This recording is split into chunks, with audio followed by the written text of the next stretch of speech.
How many times has your heart broken, and yet it still beats, yes? Still loves, no? If everything we experience is consciousness, what lies beneath? Who is the us behind form? Anyway, like a flip book animation, I watch my life. Whose thumb is this? In many houses, the news is always on. What channel are you tuned into today? Whose opinion did you inherit?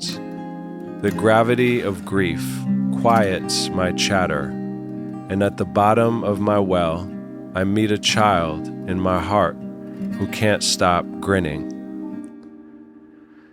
This episode is sponsored by Maidens Against Knights, an organization created by mythological and stereotypical female characters who are sick and tired of being saved by strong men in metal suits.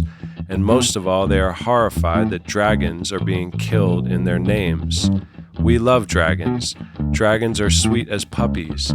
It is the knights who need slaying. We'd rather play golden ball with a frog. Fuck off with your save the day nonsense. Welcome to the Pinkhurst podcast. Yes. Our guest today is Saad, my dear, dear, dear friend. And here we are. Thank you for being here with me. My pleasure. Thank you for inviting me. I've been longing for one of those creative conversations that we tour the world and all that is on our minds and hearts in the moment.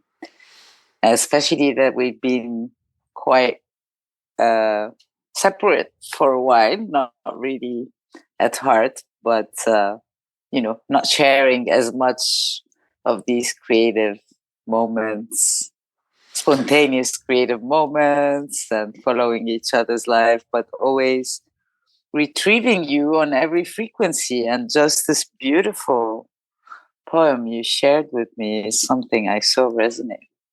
Yeah, I know we were speaking yesterday about all the various frequencies or channels you can tune into and feeling the intensity of the world right now, of course.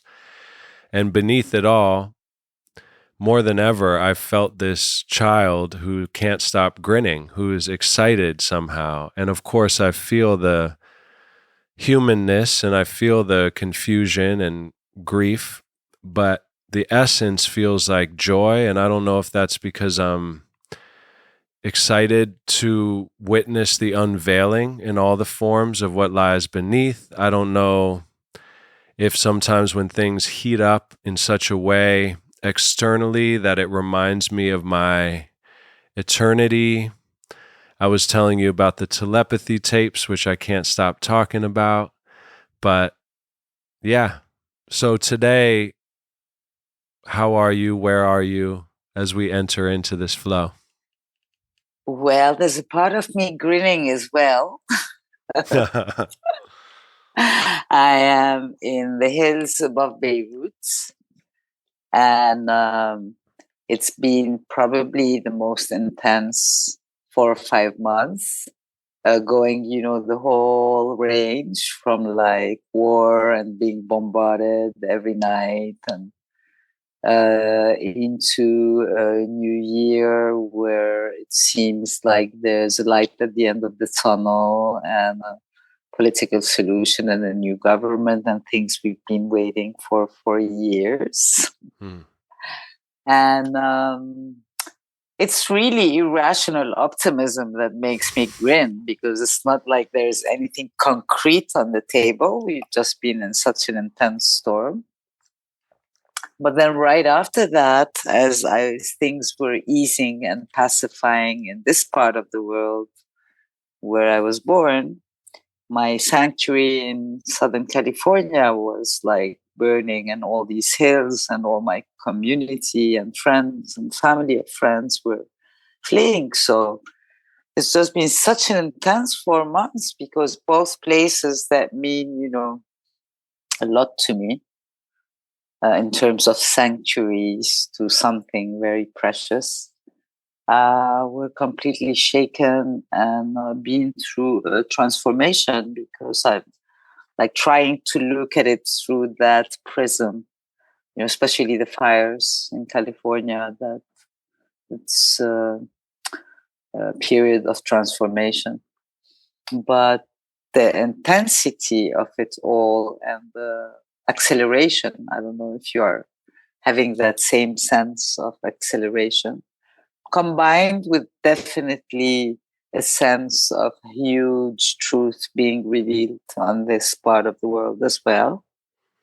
And yes, what was concealed and varnished and has been now like revealed to the crude light.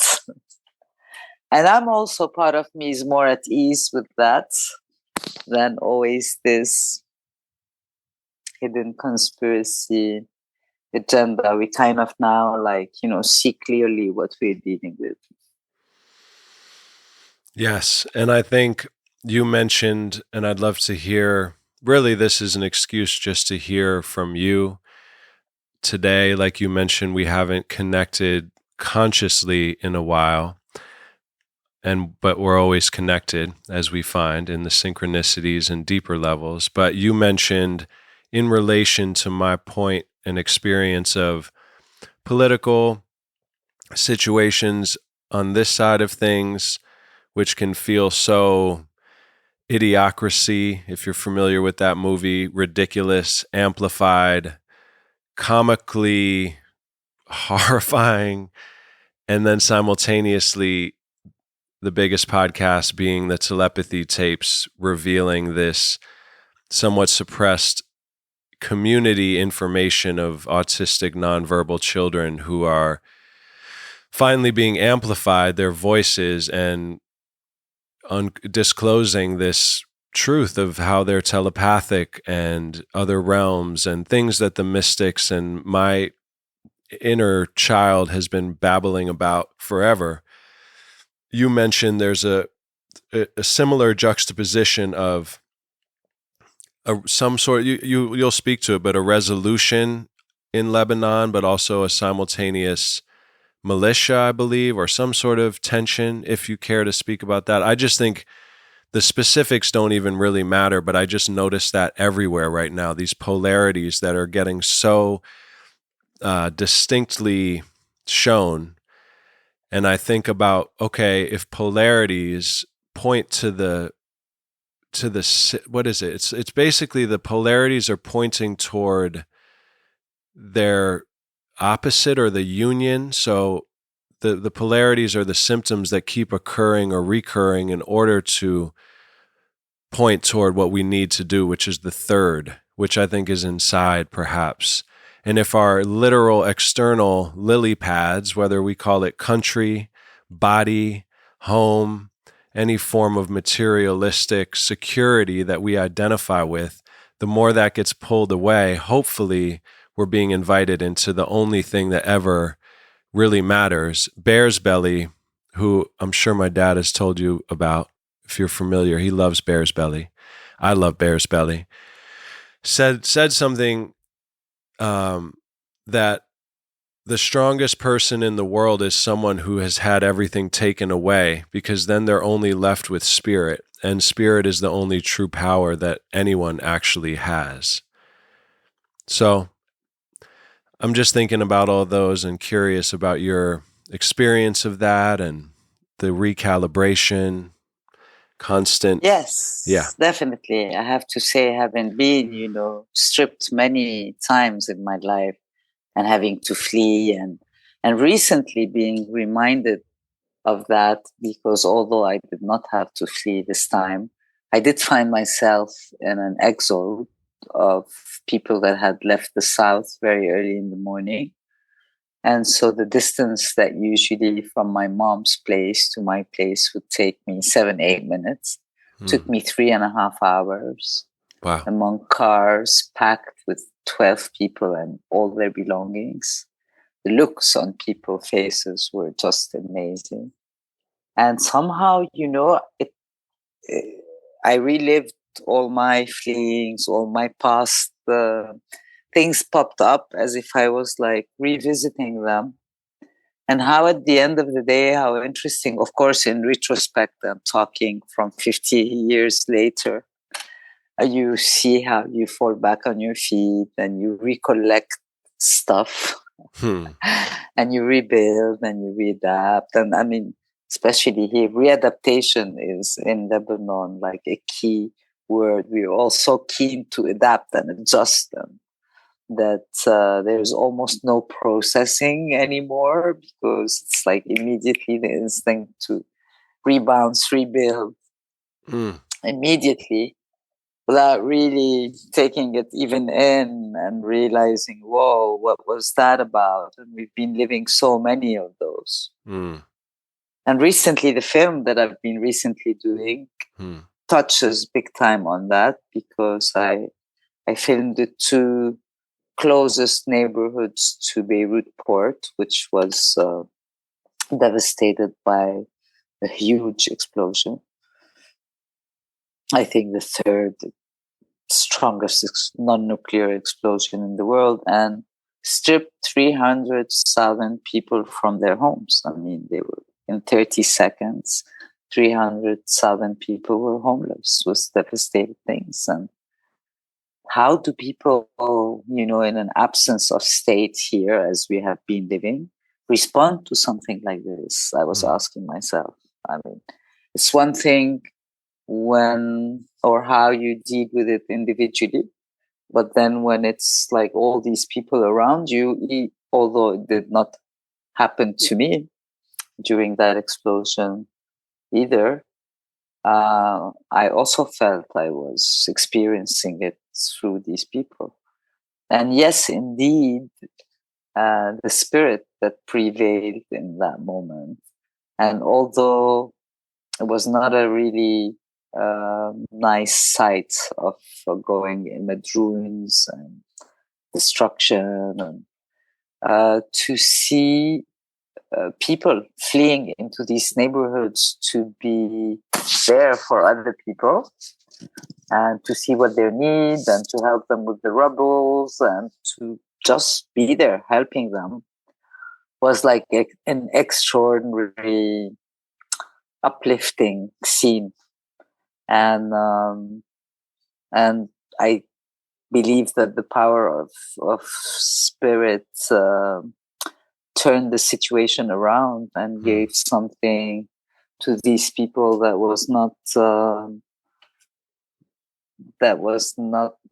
I had not seen before. I had not seen such a level of solidarity and empathy really from citizens toward each other. I mean, people stood up for people more than the government and all its bodies ever did.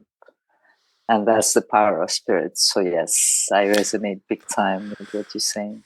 Do you feel that because of the constant demand to adapt and readapt in Lebanon, it sounds like throughout recent history, and I'm not a historian by any means. I'm a poet. That's my disclaimer. I don't know what's going on usually, but it sounds like it's been in flux for a long time. Do you feel that state creates this unprocessed trauma that accumulates and creates more of a collective mental, traumatic?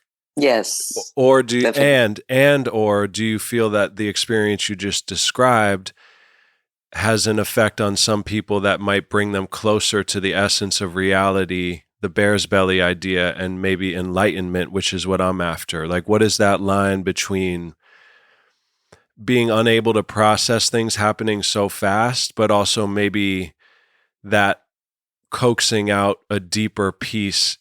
And of course, it's different case by case, but yeah, I'm curious about that. Of course, it's case by case, and it's both. It's not one or the other. What I noticed is, people on the ground and people that actually stepped in and joined NGOs, whatever they did on the ground, were very much carried through by that giving, by that service. I realized that people who did not get involved and were kind of watching it on TV or who were very depressed I think it was so undigestible that unless you kind of, turned it around and did something with that energy, you could not just process it sitting on your couch, or it was just like too much. And truly, yes, the mere fact that you met other people like you on the ground that responded to the same, intuition or call of the heart to go find out how you could help these other people who were upfront cope had a very magical effect. And I gave me really hope, because seeing that and seeing that there were so many people still willing to answer such a call, very high hope came for the country, although it was also nothing was clear or visible.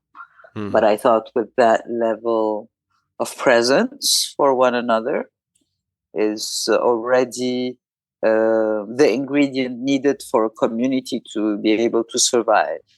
But my question during all of that, Zach, was, okay, we've been in survival mode now for 50 years this year, since the beginning of war in Lebanon. More than 3/4 of my life in and out of war, going, leaving, returning, sometimes processing at every trip one layer, and having had the privilege of being able to go away and look at things from other perspective, or remove myself from this density and finding a peace sanctuary where I can allow for all this past stuff to come up. That is a luxury I'm realizing that a lot of people did not have on the ground. Because as much as I have experienced a lot of the consequences of war, and somehow, and maybe because also the artist in me was the savior, the instinct was always to, move with it, do something with it, express, right? Sometimes not immediately. I mean, we're talking today, so this is like 4 years after I started the film, and I'm just finishing it. So it's like it takes kind of over everything else. But it's been for me a process in itself. My creativity, my films, I think, allowed me not to just have to take it in raw. It allowed me to process it, transform it, and be able to share the transformed product, and not just the violence of it all, or the universal misery that you see on a small scale, but that is, reflects something happening pretty much around the world. And you've been creating for your whole life? I wouldn't say my whole life. Of course, yes. I mean, earlier, before I left Lebanon, I played piano and flute. I painted, never really with an aspiration to do something professionally with it, but it was, I think, essentially writing that never left me. I mean, since I'm 9 years old, I used to write like a free space of expression. I couldn't go to sleep actually if I didn't get it out. So it started like journaling, but that pretty quickly became like a mix of journaling and pictures and little drawings and stories and travels. And so, yeah, I always felt it was, before I even thought of sharing it, I mean, that it was very precious for me to offer myself that free space of expression. And what do you feel is, I'm always curious, in the face of personal pain or micro experiences that can either fuel and inspire, but also can, at least in my experience, make me feel helpless and fragile, and my creativity can wilt, which I actually have found is important to trust those processes, to let things deciduously fall away and rot and come back. But what has your experience been, let's say, with this film for the past 4 years? Have you noticed an ebb and flow in your Oh, kind yes, of gusto and feeling like helpless and then inspired? Both? absolutely. And not only that, some people are also like first responders, immediately respond to something happening and they have their painting, their film, their thing out. I'm not at all like that. I need time to process with myself before I share. Usually I sit with it and I don't respond immediately. Um, this one was like probably the film, the most challenging circumstances accompanied this film from day one. Very limited hours of electricity, need for generators that don't necessarily, can run the system for too many hours. So really a lot of constraints and obstacles. Beside the fact that simultaneously there was like a shortage in oil, our bank accounts were taken over or restricted. Like you had access to limited pocket money, no matter what you had on your account.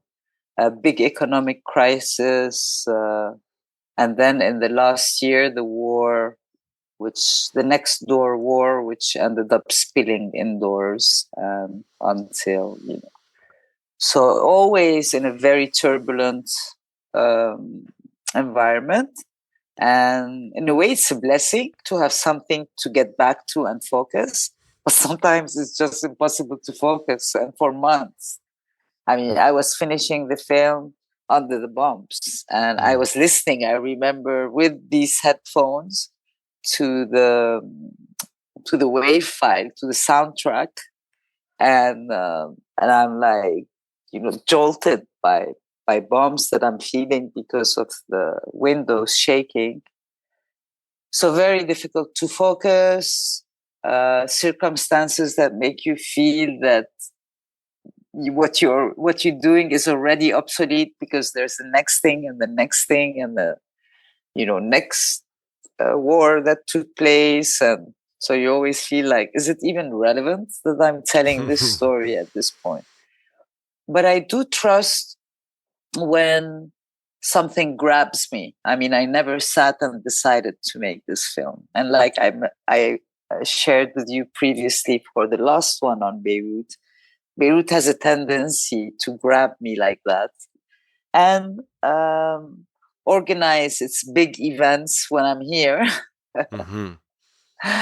and get somehow my attention to pull me in to document it. I mean, it's pretty fascinating for me that I found myself for 2 years on a job site when it's everything I don't like, the heat, the humidity, the dust, the noise, the pollution, all of it was there. And yet was almost irrelevant because what was calling me there was so strong in terms of human spirits that I forgot about that. I was not paying attention to all these unpleasant factors until the end of the shoot, where I really felt my body was no wanting anymore to be on the street. But yes, that is, an alchemy of, I feel, very elevated heart frequencies that converge simultaneously, because there were many NGOs that called for volunteers, but that kind of spontaneous flood of people coming down with their brooms from home was like unorganized. And then people started following this or this NGOs. But seeing that, yes, kind of grabbed me. And remembering that makes me hold through all the ebbs and flows and moments where I feel like, okay, one more thing that I don't have money for instance. How is that going to happen now before? And, just holding the vision and reminding myself that I'm an instrument of this beautiful story that needs to be told, and that it will find its way, and I'm just accompanying it. That I shouldn't be overthinking it too much, because just the way that it came to me, grabbed me, put me on the ground, facilitated everything else. And despite everything else, was able to lead it to completion, which is my part. Like, I've done my part, and yes, actually today, what an amazing synchronicity that I like just reviewing the final high def version and soundtrack today. It's a beautiful soundtrack, by the way. I can't wait to share with you.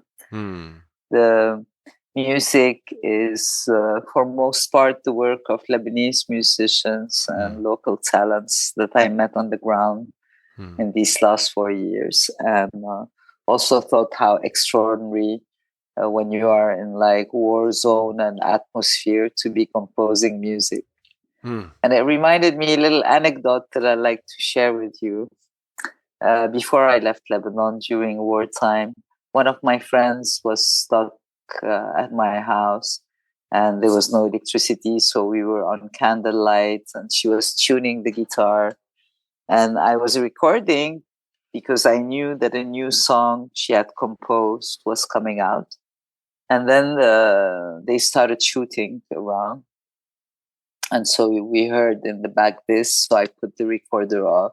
And then we start again. It started happening again 2 or 3 times. And then I decided to leave it. And so you had this, alternation of shooting outside and the guitar being tuned and the first uttering of the song. And it's really, in retrospect, such a poetic moment, because it's true cultural resistance, and it's choosing to redirect your attention towards what you want to be living, not what is imposed on you. So you have that recording. It's in the film? I wish I had that recording. I'm talking, this is more than 40 years ago. Wow. I don't have this recording. I may have it somewhere in storage. Sure. My life is so, fragmented. Of course. With stuff everywhere that I don't know where. I may have that recording.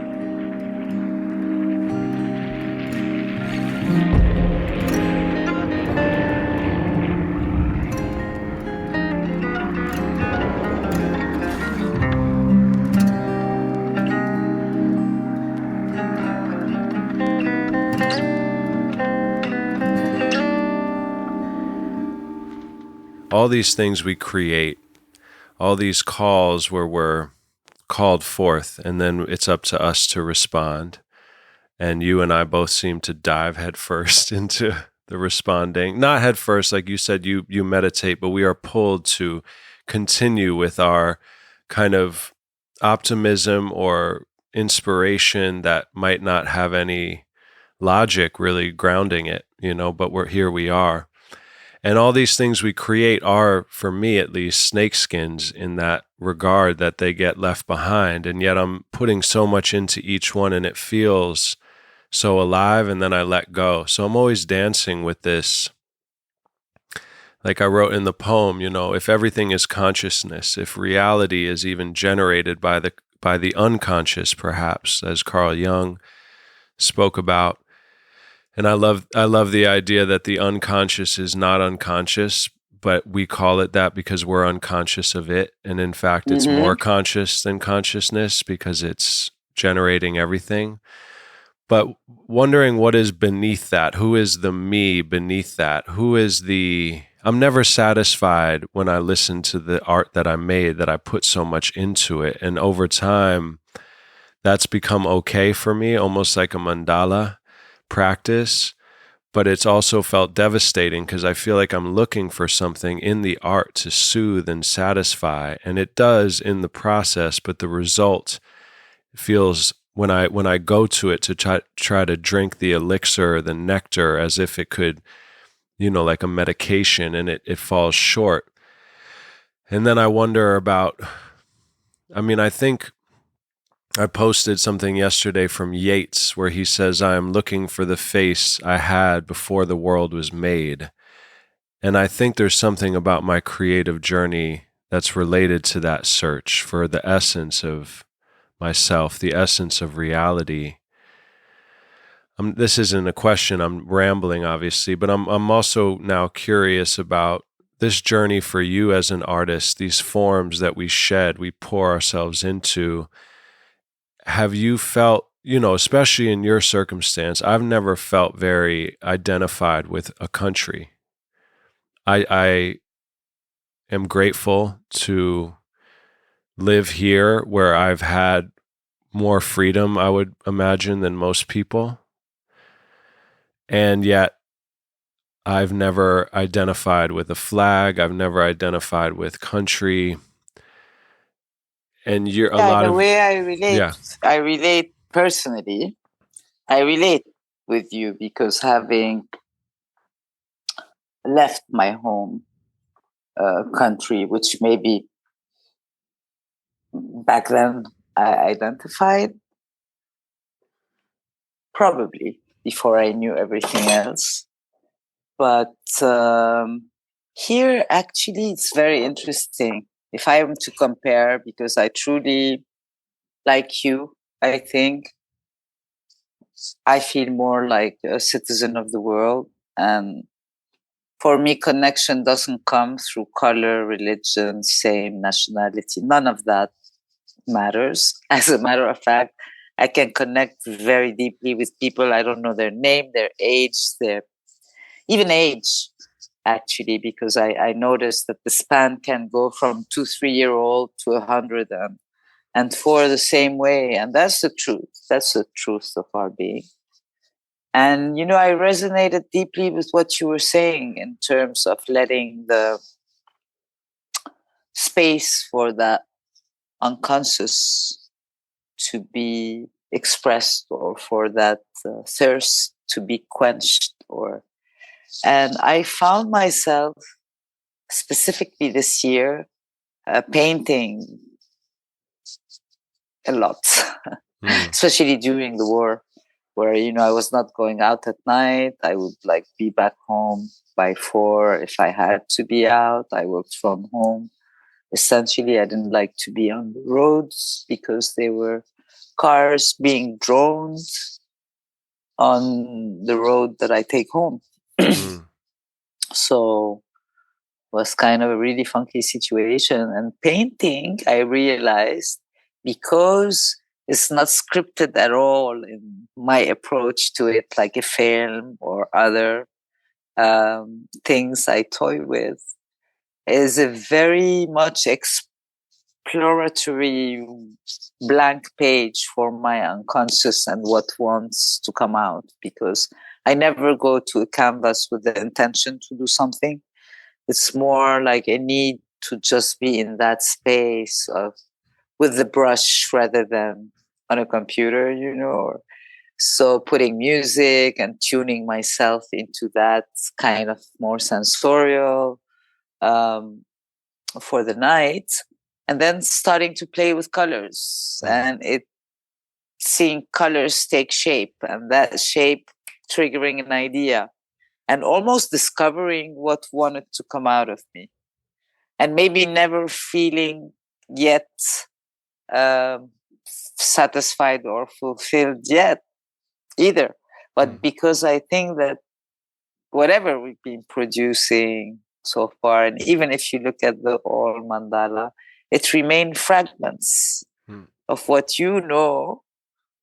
or have an insight or glimpse or vision of as a whole. Because at the end of the day, what is really soothing and quenching to our thirst if it's not the feeling of wholeness?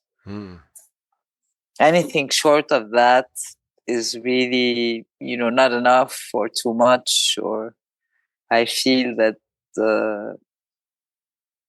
it's that feeling of wholeness. And it's definitely in depth too, being aligned to your life purpose, being aligned with what your talents, skills that you came here to share, and also living gracefully the lessons and the obstructions and obstacles, and not letting them flatten us or dim our light, because that too, like, I experienced a lot of lassitude as I'm finishing the film.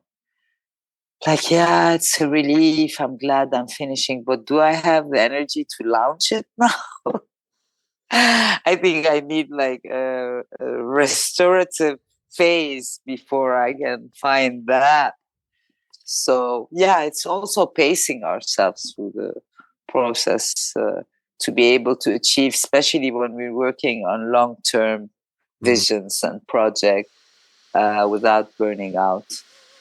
Manifesting the vision before we burn out. Yeah, big time. Or yes, or obsessed, or yeah, I yeah, always ask myself, where is the fine line where it's perseverance and then it starts being stubborn?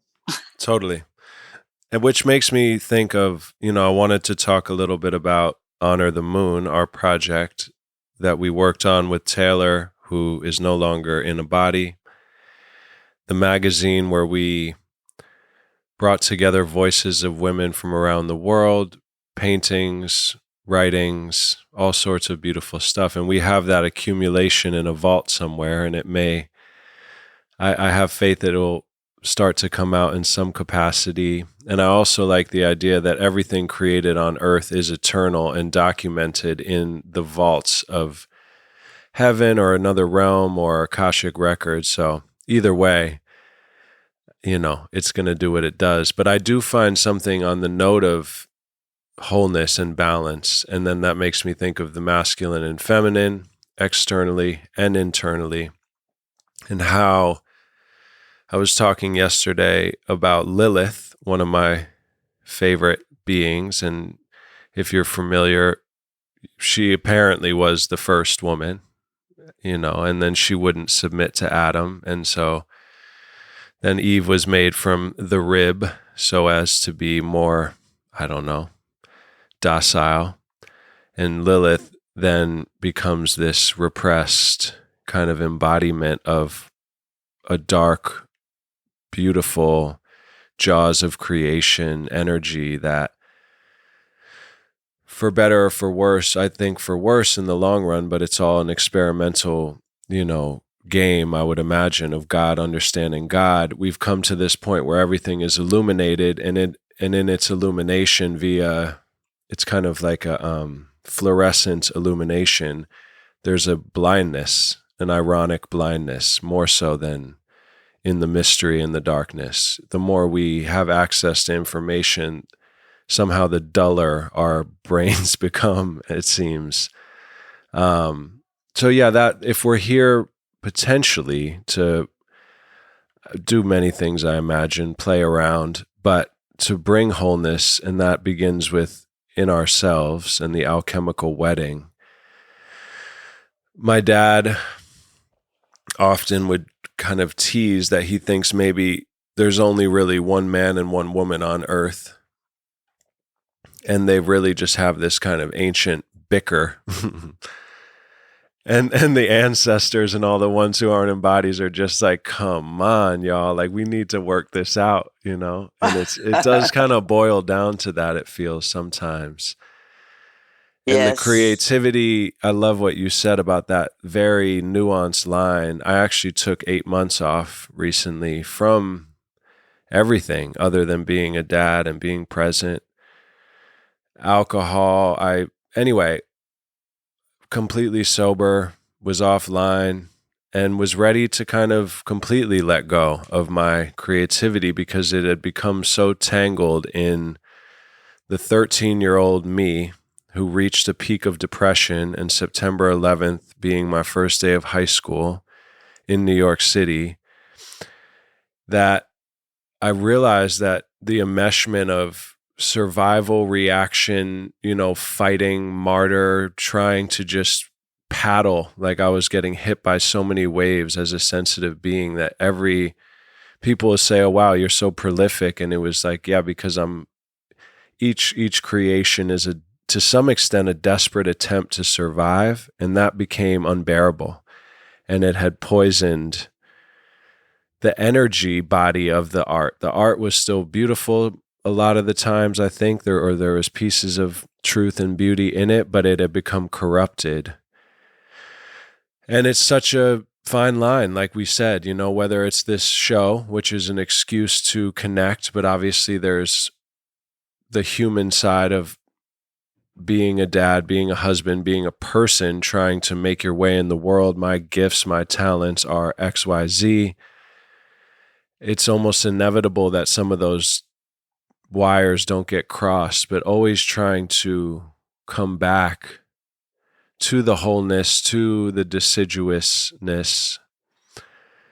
And really, I think that might be back to the beginning why I am feeling excited, because perhaps with the destruction of the collapse of what we've grown up in, and the peeking through of, apocalypse, meaning etymologically the rebirth, the unveiling of ignorance, or the simultaneous destruction and rebirth. That's exciting, as having banged my head against the wall so many times, trying my best to be who I am and finding friction with the world. You're such a prolific and beautiful creator. We've had so many cross-pollinations, and then our individual work. And there's a part of me that's angry that we're not more received, that we don't have more teams, that we don't have more resources. And yet, like you said, finding those obstructions or obstacles that are our lessons, and how to become more kind of ninja or Taoism, not taking ourselves so seriously, finding that rhythm. So again, I've presented a jumble of things, but no, but that's the word rhythm, because we're not all at the same rhythm. Like, we're not the same age or not the same, but especially the rhythm.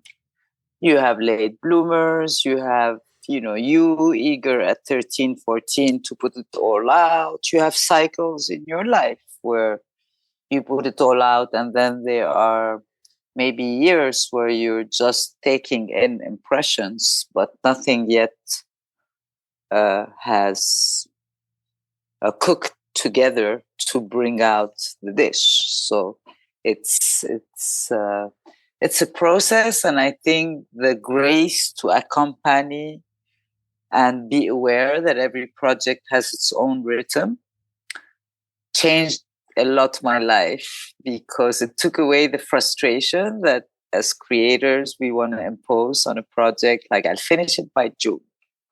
And probably, the spirit of the project is, you have no idea yet where it's going, You think you're doing that. Because, when you see, and I'm sure, because witnessing a little you and your different creative expressions, we start with an idea thinking that's what we're after, but it was only a portal or a doorway to something else that then in the process get enriched by one, two more things. And here you're dealing with a whole other thing. I remember when we compared our working sheet of our projections, I was for Feminitude imagining, the whole sound aspect of it, the film, the events, the music. And you too, you had like 5 or 6, 7 constellation around your vision. Yeah. And I really feel that there's a grace in allowing that pace, and especially removing the stress that poisons the process. Of course, it's not all bliss creation. It comes from pain, and the urge to create is because you cannot just sit with it like that. It has to be transformed, and it leads you to your mic or to your desk or to your computer or to my brush. But yeah, there's a grace in accompanying the project and, being aware that, some people do things way faster. Your pace of growth and how these projects are parts of a larger scheme than just that momentum that we are living until June or September, or because I believe in that other realm, there isn't that notion of time as we live it here. In a way, as long as we have it done, it just doesn't matter whether. What's important is that we don't get discouraged, because also, as you know, there is breath, a pace, a rhythm that comes with an idea. And maybe if we let it sleep for too long, we forget where to pick it up. But in general, I find that it kind of knows when to come back, get you, or you one day wake up and this is it. You've dipped and assembled all these impressions that were needed to complete it. And for me, for instance, it was still some music tracks and and just when you see the last pieces of the puzzles falling together, and that that now finally. But you would have told me in August 2020 that I would still be working on it today. I don't think I would have started. Yeah. Especially without any film industry or support here. It's been like a very artisanal work / creative solutions, and really advancing like that, which is its own thing, because I also believe that we are in a transition and in a new world and in a new film industry, audiovisual world in general, the way we watch movies. I mean, yesterday I went to see an exquisite French film. I was the only one in the cinema. Wow. And I was wondering, wow, are people no longer going to the movies? When I speak to people my generation, they no, I'd rather watch films on my couch, DVD, whatever, Netflix, Apple TV. But that experience, that is a collective experience, being in front of the big screens with other people, seeing a beautiful film. There's an amazing satisfaction in it. I love it. And I'm seeing the end of it. Like last time I was in LA, to go see Alejandro Jodorowsky's last film, which I know we appreciate in common. The screening was at the Hammer Museum, and I couldn't help laughing, thinking, okay, now to see good cinema, you have to go to the museum. Crazy. So it is a very changing audiovisual world, music world, the way, we buy or create a song and make it available to people. Same for film. It's changing constantly. So there too, we're having to adjust, adapt, and discover as we go. So it's a lot of unknown, and it is an adventure of surrender in a way, because if you don't really believe or intuitively know that this makes sense, I mean, there's no way I would spend 3-4 years against all odds doing it. Yeah. I don't even know why, but I know that I need to get it out there. T.S. Eliot said the journey of an artist is a constant process of self-annihilation, or an annihilation of your personality, a shedding, an extinction of your personality. He also apparently, I believe it was him, could have been Oscar Wilde, one of those old wily fools, wonderful wise fools, said, a dreamer travels by moonlight, and their curse is that they see the dawn before the rest of the world. And my dad would always say he got it wrong. It's actually their blessing is they get to see the dawn before the rest of the world. And it's that line for me, of everything you said and the complexity and the paradox, and to continue quoting others, which is kind of silly. Well, I try to watch that of standing on other shoulders in my own voice. But Alan Watts, who I adore, this quote said, trying to help another person is the equivalent of a monkey trying to rescue a fish from drowning by taking it out of the water. And so it's always yes and in my intensity, I remember Taylor and I, there was almost a manic frenzy that started happening because with the Honor the Moon project, because I'd seen so many projects die in ambivalence, and not with you, just anyone, like wrangling kittens, in Los Angeles, the old joke of people want to just meet for coffee to talk about projects, but nothing ever gets done unless it's funded by some big thing. So I appreciate the part of me that's always been a blue collar go-getter, but then that line of now with my body, like the heat, Molly said I used to turn purple, literally, with so much fire of stress and anxiety around needing to make it that it just spun way out of control.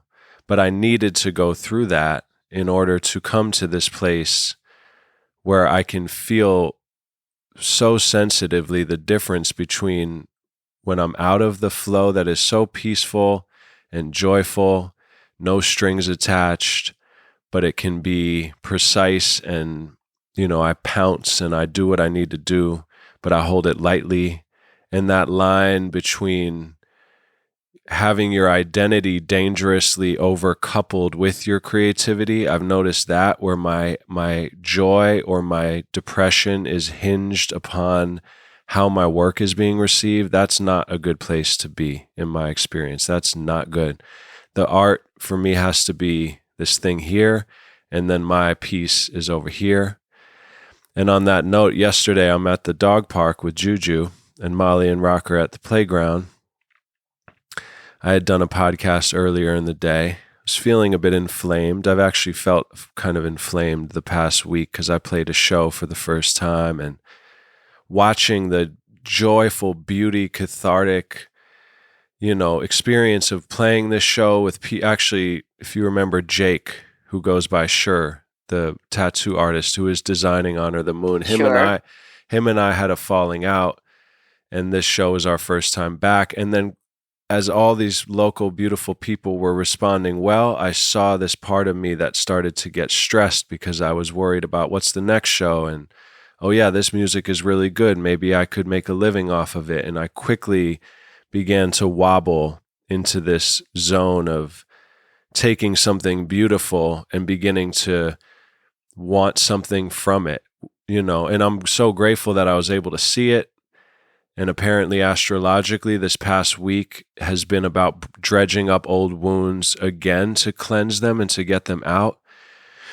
So I'm at the park and I felt this peace come over me. I don't know. I didn't resist the inflamedness, maybe too much coffee, doing this podcast, whatever. And I started to feel peaceful. And this man comes up to me that I recognize from the gym. And we have this interaction. It's just him and I. And it ends with him in tears. And I have the most peaceful experience. And I'm just talking normally about whatever it may be, the telepathy tapes, and I'm kind of gauging how he's from Amsterdam. He's probably in his late 60s. He's sharing, I'm sharing, it's a delicate dance. I'm not asserting myself, but it ends with him in tears because he's telling me almost like a confession that's pouring out that he's been communicating with his mother who's been dead for 30 years all the time, and she interrupts him constantly. And how how one time he was in a snowstorm driving the truck with rocks in the truck to give it traction, and he was very worried in this instance, like, I don't know how I'm going to navigate this storm. Suddenly he hears his dad's voice saying, I'm going to guide you, and his dad was not alive. And he said, where are you? And he said, I'm next to you. And these tears are streaming down his face in this dog park, telling me about how his dad guided him through this snowstorm every step of the way. And then he said, I could never tell anyone this. He's like, people where he was from after Amsterdam, he was in Mormon country in Utah, and he was saying they would literally lock me up for talking like this. And when I told him, like, man, not only are you not crazy, you're saner than anyone who's not talking to the dead. The dead are more alive than us in my experience. And then I said, my dad would always say, if people knew the truth, they would cry at birth and laugh at death. And immediately he said, my mom always said that. She always said that. So synchronicity, goosebumps, tears. I ran into him on the beach today, walking our dogs again. Ah, So, and I guess I bring that up because it just happened, and it really did feel the peace that I felt kinship. before. Kinship and this kind of otherworldly, out of time. And it felt like Yes. I was able, without trying, to naturally be myself and say these, like, he's like, I'm not religious, but I do believe in something. And I told him a quote that I heard on Michael Meade, one of the funniest definitions of religion. Michael Meade is quoting someone saying, religion is the belief in someone else's spiritual experience. It's so true. That It's cracked so me. And true. he loved that. And just naturally being myself, not on a podcast, not on no intention. There's nothing I'm going to get from this guy. And it felt so good. And I kind of mentioned it to Molly, but it was just like, it was not for any, it was just that moment. And those moments are what what I believe I can and am getting closer to always be in. Of course, I'm going to have aches and pains. Of course, I happen to suffer nightmares, or I don't think it's ever going to be this fully blissful experience, but really learning the language of the universe to know what is for me and when it's time to speak. It feels so good. And that it is time to speak. And to speak, your truth, not to speak as a mise en scène or as we are doing now, but we are sharing something that is as spontaneous as can be, because I did not prepare, you did not send me question. We're having a heartfelt exchange of conversation. And I think that we all are in need of that. I noticed how much here but everywhere, also in LA, with all that's been going through, the intensity of all that's been going through since the pandemic. And then, as you say, all this information that is thrown at us that we have to process. Well, information and data by itself is neutral. It's not good, it's not bad. But when you see the quantity, I don't think any species has been subjected to so much stimuli, audio, visual, tactile, everything, constantly, all the time. And we don't have the opportunity to digest much of it. Sorry, this is an electricity cut. Wow, that's But crazy. The lights went I'm out. on 4G, so it shall return. Well, now you're in the darkness of truth and not in the false fluorescent illumination. Voila, now you get the Beiruti experience. Wow. Wow. A few electricity cut a day, and But the truth and the noise and the the stimulation that is most likely never happened to any other species, and how that's it's affecting us essentially an intellectual stimuli. It's not stimulating you at the heart in the level. body. Or Yeah. when it is, you recognize it. And this man, was moved. Or when you see something that makes you dance or laugh on any social media, you are touched. But most of the time, we are being stimulated intellectually. I find it rare that people really engage in something like what you are describing, except when I was in the streets filming in these miserable, destroyed neighborhoods. And people were pretty aggressive back then. They were not open to speak to everybody. They were traumatized, PTSD. You had to be very conscious of how you talk to them. But, like the 2-3 minute street talk I was trying to have to connect, would turn into half an hour of video therapy because such a need to be listened to or to feel that somebody is touching on something that interests you, that other people don't talk about. How isolating is this when, this guy have been conversing for 20 years with his mother and he's not able to share that information? I mean, this is more isolating than being alone because you feel locked in by something invisible where all these taboos. And it's the craziest thing because these taboos are about things that concern us all, are really universal. And yes, I do believe, actually, I resonate big time with that Alan Watts and your dad take on it, that it is all reversed because yes, the spirit is coming, as a very generous intention through this whole process, but like as a baby that's going to be dependent on other people to be fed to survive in its environment. I mean, wow, talk about surrender. and on the other hand, when it's getting liberated and really ready to soar, we experience it as a sad moment of detachment because it is in our experience, but not necessarily for the spirit that is detaching. Khalil Gibran says, and I love this saying, that maybe, funerals on earth are a feast among angels. And we're just looking at that half from here, the empty half. But yes, because I do believe in the continuity of life, and that actually what happens in Lebanon, there's the closest to Buddhism is a sect called the Druze, and they believe in reincarnation. And I was born in a village that was a Druze village with everybody who believed in reincarnation. And it's pretty amazing because the word that they use for reincarnation is literally, if I were to translate it literally for you, is changing shirts. It's literally like I've used this shirt. No big deal.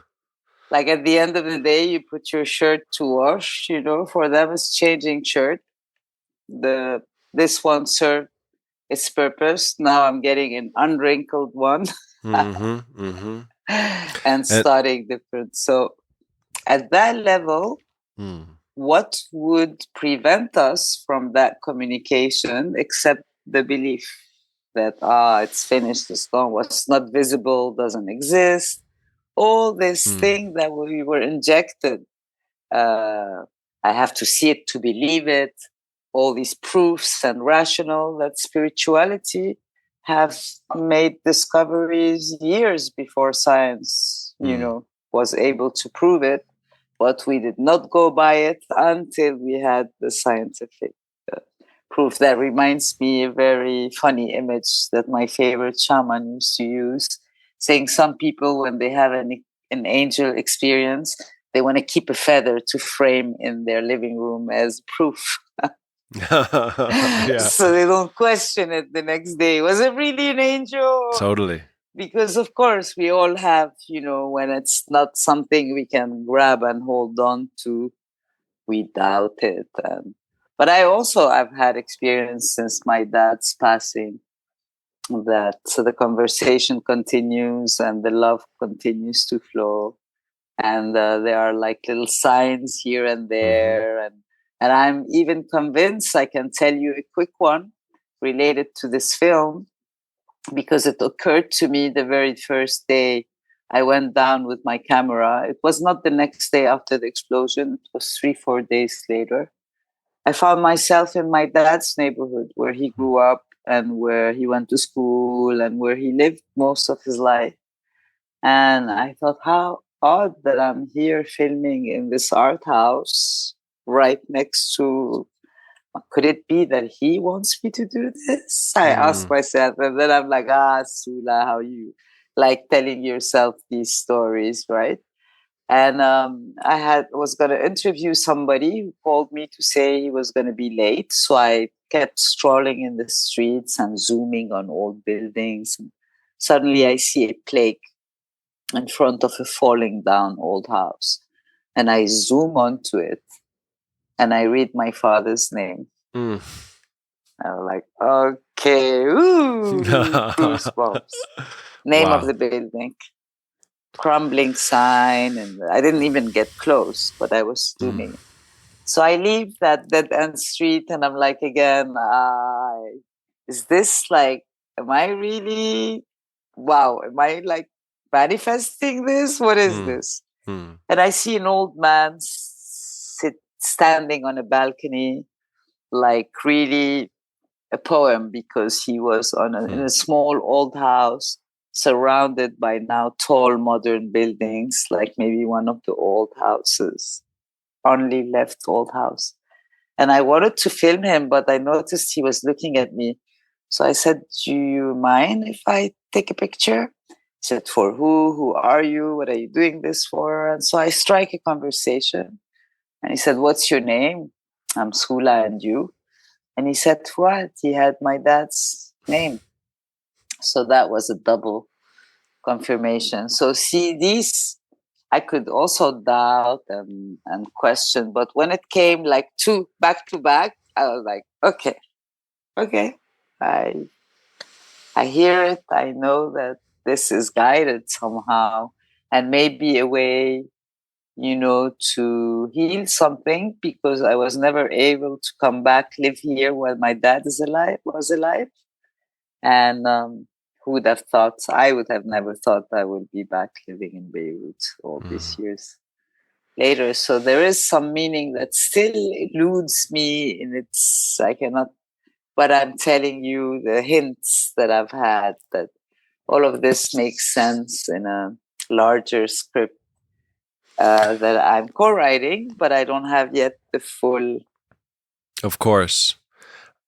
I think the golden thread is often that's one way it's been referred to by some of my heroes, like Hermann Hesse.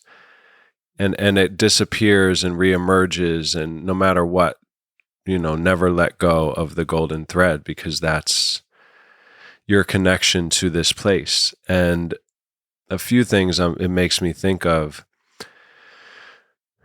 One, how ferocious the amnesia and the sleeper is, whether that's conditioning or some sort of, biological, I don't know how it works, but it constantly wants to go back to sleep. I find that in myself, all the time. And I think creating and connecting in this way is my attempt to stoke that fire of remembering who I am, remembering who we are. Hermann Hesse, again, is one of my heroes. He wrote a short story, which I'm now going back to our talk about, or our part of this, about creating and then you painting, and that beautiful way you described it, being suspended in a much more natural flowing state with your unconscious. Hesse, as arguably for me the greatest writer of all time, preferred painting, I think, or at least loved painting, and I find that really interesting. And apparently, he wrote a short story about a guy who wants to be famous as a painter, and the reason is he has this intense inner world experience that he wants to represent via these paintings, and then have them reflected back through educated eyes that can appreciate his paintings as a way to almost verify and validate his inner world. I thought that was quite beautiful. But he goes on to not be able to succeed, and he becomes frustrated and then eventually gives up. He then has these experiences in nature where he's witnessing the play of light on a stream bouncing off a tree into his eyes, and it's almost like an out-of-body MDMA experience. It's so intense, and he feels that he is participating in this and actually a witness in this, making this kind of connection between the light, the stream, the etc. It fills him with so much beauty and bliss and intensity that it almost becomes agitating to his body. He can't handle it. It's too much. So then he begins painting again, but this time he's painting from this overflow with no agenda. His apartment fills with paintings. He's not showing them to anybody. People catch, maybe he's going to the paint store or something. What are you up to? What are you doing? He doesn't even want them to see, but someone convinces him to give them a key to his apartment. He leaves on a trip because he doesn't want to be around when they go look at what he's been doing. They come in, they say a genius has been discovered. He becomes famous while he's away. He reads an article about himself in a newspaper. They're naming the paintings in the article, and he's like, what painting is that? That's not what I called my paintings. He comes back to his apartment. There's a man outside charging money for tickets to go view the paintings. He buys a ticket. They don't know it's him. He sees the paintings. They've all been given different names than what he intended. He disappears without saying anything. And the last line says, he went on to create many more paintings, but he never showed them to anyone ever again. Oh, wow. And I just thought the journey of the artist, is just it's Yes, so I beautifully love this. captured in that. By the way, we have a common hero in Herman Hesse, big time. And yes, it's amazing how between the value, whether we like, the necessity to show. See, for me, painting came at a moment in my life where I started writing in a more structured way, my first script. And so that free expression space that I was telling you about, where I would journal my heart out as it came, in a way, I was not going towards writing like that anymore. And so I needed another free space to play. And I instinctively, one day in Paris, I was still living in Paris, went and bought color because it was just so gray out that I felt like color, and started this exploratory journey where for years I did not care to show or share or exhibit or do anything with my paintings. I mean, they were hanging in my homes, apartments, offices, most of them in storage, but some I liked living around. So I did not have an intention to share until a friend of mine one day walks into my place, into Panga, my first house, and says, I'm curating an exhibit this summer and I would love this series. I had done a whole series on my perception of astrology and the stars and how they are a blueprint of our energetic journey, etc. And she wanted that to take part. And ooh la la, you go into something completely different. Suddenly I have to name them, I have to put prices, which was like so remote from where I was coming from that I couldn't do it. I had to call a friend and my archery teacher.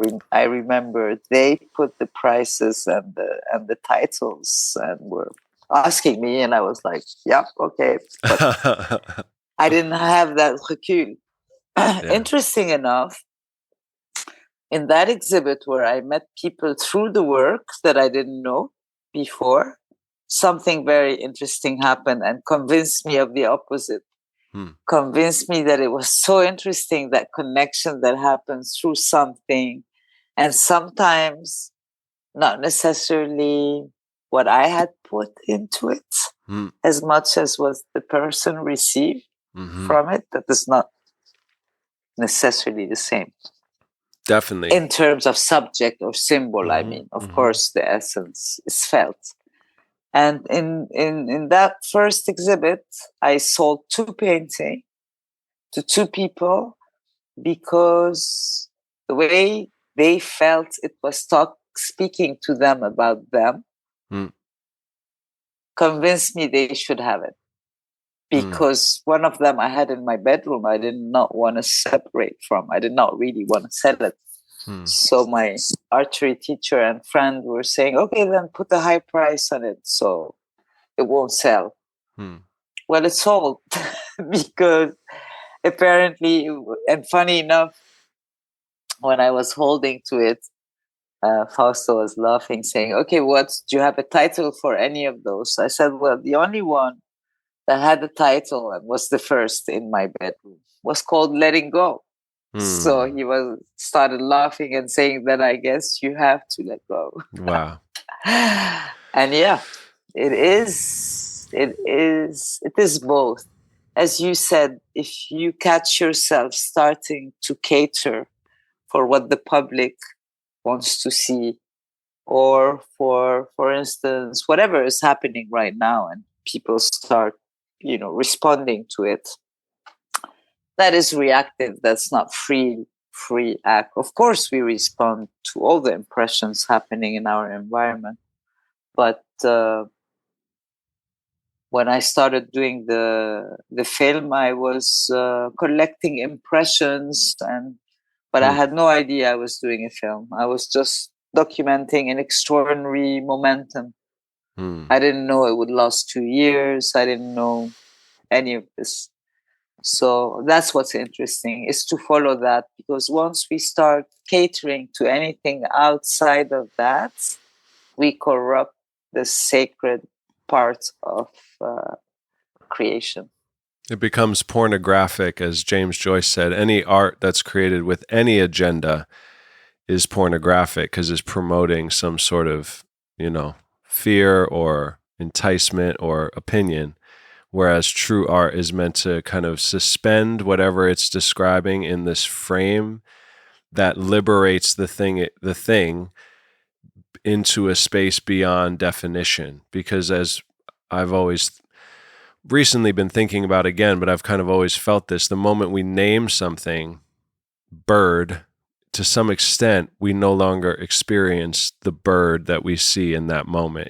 And that's how we categorize, and that makes sense because the oneness, if we were always in that oneness state, we probably would just be, floating around, not without really doing anything, perhaps. I don't know, maybe not, but that line between the creativity that highlights that is fascinating. And on a note of Hermann Hesse, since he is also one of your inspirations, I can't wait to hang out with him and you and Taylor in the next dimension, which we definitely will, according to nonverbal autistic children. And I trust them more than all the loudmouth materialistic scientists, that's for sure. So I wanted to read this. I've wanted to read this on an episode at some point. And I think, even though I hesitate to say this, I think after this, we should gently close this beautiful portal because of time. And I'm supposed to go rock climbing with Rock. And I want to have you on many more. So that balance of like ending, because I feel like we could literally talk for eons here. But I'll say this piece, and then please, anything you want to say, and we'll fade into some music. But Mr. Hesse says, "I believe in spite of all of its obvious absurdities, life nevertheless has a meaning. I surrender to my inability to comprehend the ultimate meaning of life, but I am willing to sense it, even if it requires sacrificing myself. You cannot force this faith on anyone, not even yourself, but it can become experience. The absence of this felt faith is usually replaced by beliefs in a church, or in science, or in patriotism, or socialism, some kind of refuge where conventional moralities, conformist programs, and standardized recipes are dispersed. Certified affiliations, lifelong membership cards to organized social structures guarantee a false comfort, the illusion of security, an illusionary ticket to salvation. Whoever leaves a congregation initially has to face a solitude which often makes him soon miss the community. Only at the end of his solitary journey will he realize that he has joined a great, new, but invisible community, which encompasses all cultures and all religions. He will be stripped of everything rational and dogmatic, but will instead feel enriched by the spiritual brotherhood of all times, all nations, and all languages. Obviously, he needed to get that he shit out of his language, but we will forgive blind spots in retrospect.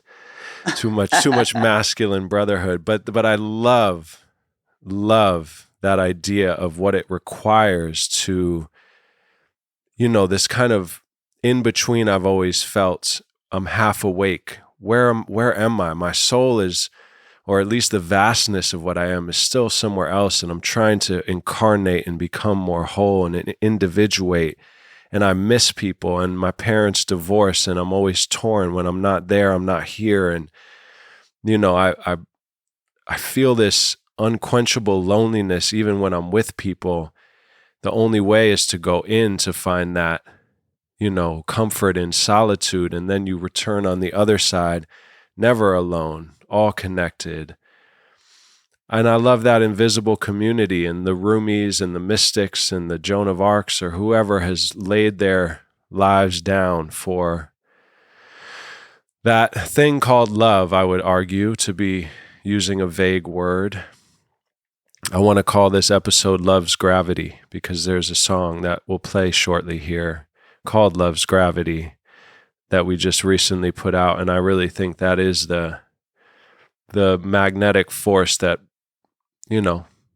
holds it down through all the insanity. And you are somebody who continues to inspire, and just thinking that you exist and talking to you now, it's awesome. I'm grateful. And likewise. yeah. And just look at all these people that you cited today and how they're still alive through their words. And the vibe that I felt, you brought me back to Hermann Hesse, which I read vividly in my teenage years in Beirut before I left. And it's amazing, all these masters, or Khalil Gibran, because while you were I reading love him. Yeah. Hermann Hesse, it brought up something related that Gibran said that is kind of this saying that opened so many portals and pathways for me to start writing a script, because it's really threw me into, and I'm going to share it with you. It's 2 lines where he says, another condition will present itself, which will be to your awakened state, that which your awakened state is now to your sleep.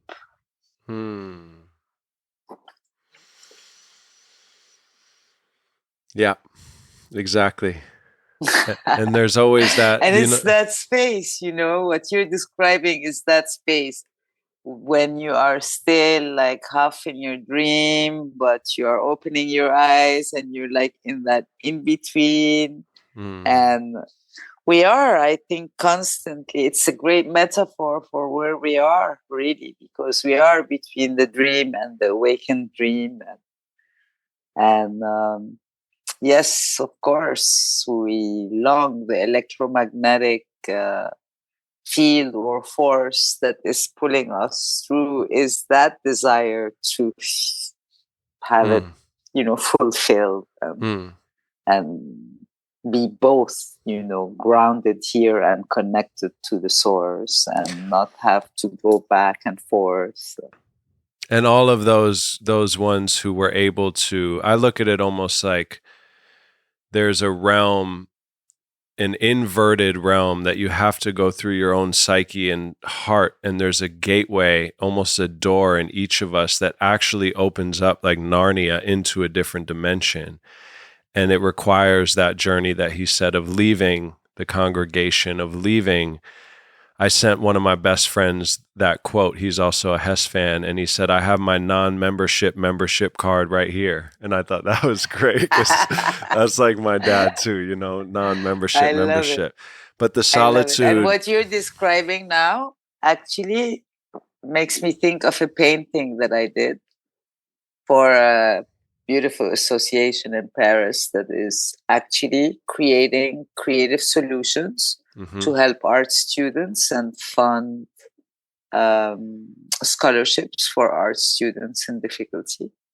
and I donated one painting that it was exactly that touched on that, and which I'll send you a Please. photo of, because it's really about.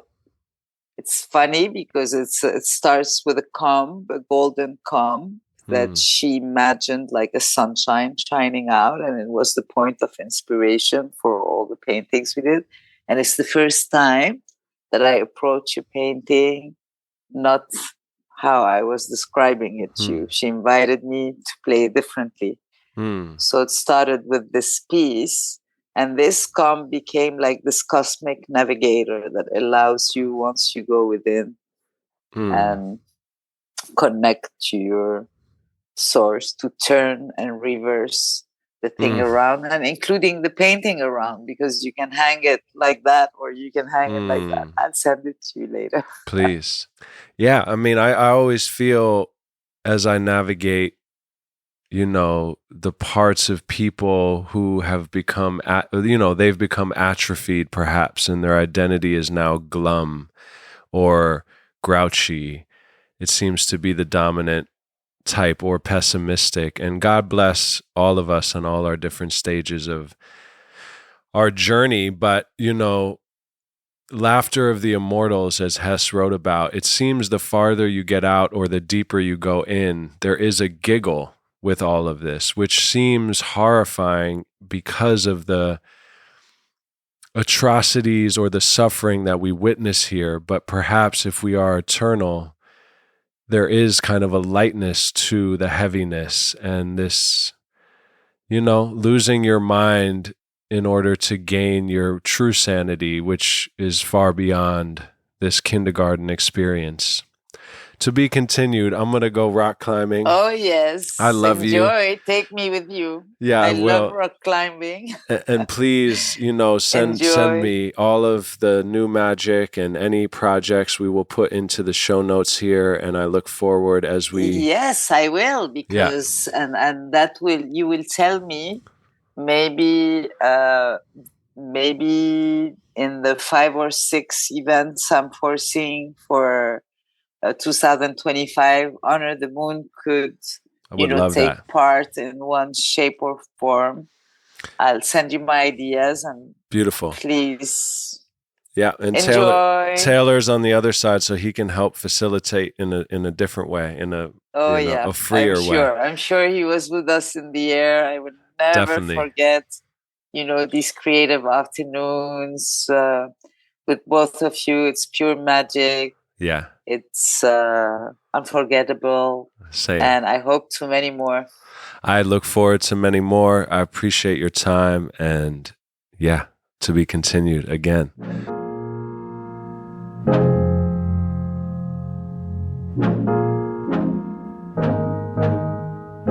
When are you gonna let us in? 'Cause we are you, arguing with the mirror. Fear has us confused. I call to my brother, but he has views, or rather views have him swimming in the blues. The bad news on the television, turn it off, telling us that we are running lost. 'Cause we don't need no saving, we don't fear the future.